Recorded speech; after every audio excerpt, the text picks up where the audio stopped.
wrote it a long time ago when I was 27.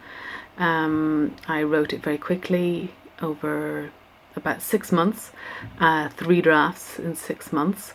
It was the first time I had tried to write a book. I didn't really know what I was doing, so I just kind of jumped in and hoped for the best. And then I sent it out to the world and expected lots of excited publishers to come back and want to publish it, but they didn't.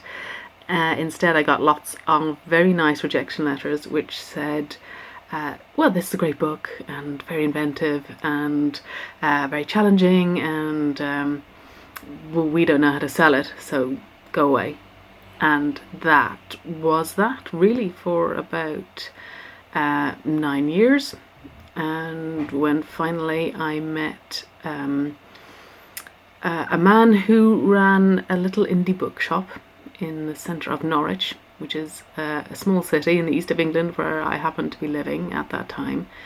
And he and some of his friends were setting up a little press. They had published one book, and they asked if they could read A Girl Is a Half From Thing, even though they'd heard all the rejection stories. And they loved it, and they published it, and it became, to all of our surprise, a big success, which, you know, none of us had really expected to happen at all. So, you know, then life was very different, and the book kind of went off around the world and had a life of its own, which was, you know, fantastic.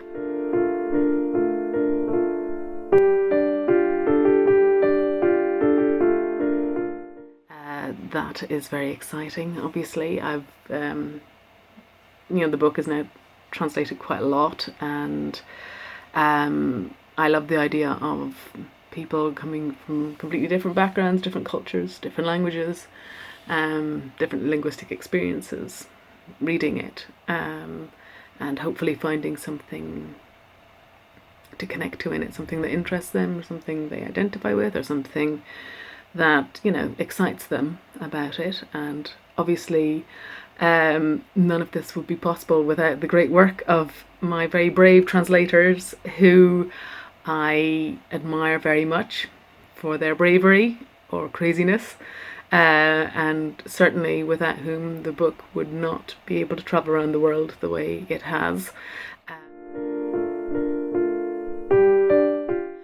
I don't have a philosophy about whether books should be difficult or not difficult. I think every book needs to be true to itself, and I feel that with A Girl Is a Half-Formed Thing, the content and the form that it is delivered in are intrinsic to each other. They can't be separated. There was only one way that that book could be written in that way to have that particular effect on the reader.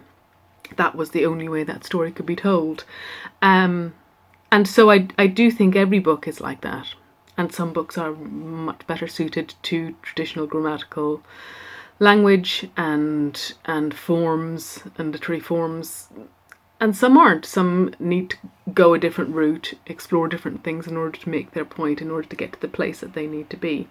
And that's not better or worse. I think that's just, you know, that's the point of literature, isn't it? Right? There's not one way to write a book. There is no right way to write a book. There is only a well-written book or a badly written book, and readers will like or they will not like, and as the writer there's nothing much you can really do about that.